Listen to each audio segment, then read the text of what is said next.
يعني ايه مين اجمد؟ مين لعيب اجمد من قفشه؟ في مكان يعني؟ دلوقتي؟ لا مفيش حد.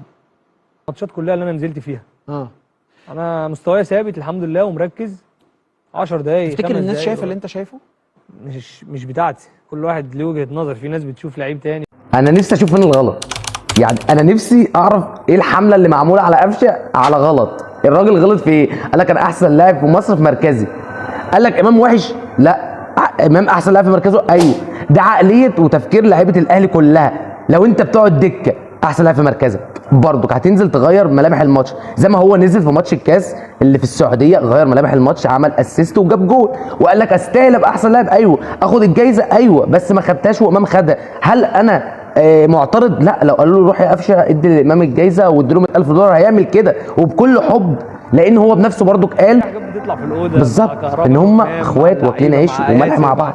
فهم خلاص. فانتوا ليه في حمله ممنهجه كده ان احنا عايزين يعني نصدر للناس ان لعيبه الاهلي بيكرهوا بعض؟ ليه انا حاسس الاحساس ده؟ انا كمشجع اهلاوي حاسس ان السوشيال كلها عايزه تصدر ان الاهلي ولاعيبه الاهلي بيكرهوا بعض.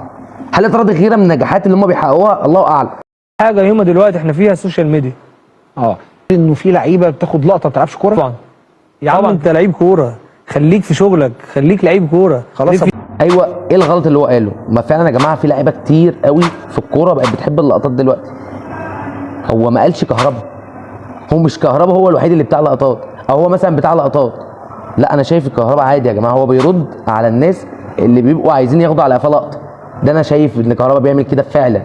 كان مين اكتر لاعب مثلا بتاع لقطات اخر 10 سنين؟ شيكابالا قولا واحدا. اكتر لاعب مستفز لجماهير مين؟ شيكابالا. كان يجيب الجون في الاهلي ويروح يستفز جماهير الاهلي ويعمل حركات مش ظريفه، وانا وانت عارفين الكلام ده كويس، وجمهور الزمالك عارف الكلام ده كويس. وحجته كانوا بيشتموني. طب ما كانوا بيشتموا ابو تريكه وامام متعب وبركات، ما كانوش بيعملوا زيك ليه؟ لان دي لعيبه كبيره، لعيبه ناضجه سويه نفسيا، فاهمه ان هي في الاول وفي الاخر ده ماتش بيمتعوا الجمهور، فجابوا جون في الزمالك مش هيغيظوا جمهور الزمالك. لا عادي جدا، لان في الاول وفي الاخر هم بيلعبوا منتخب. فمين اللي بيشجع المنتخب؟ هو الجمهوريه. جمهور الزمالك والاهلي بيشجعوا المنتخب.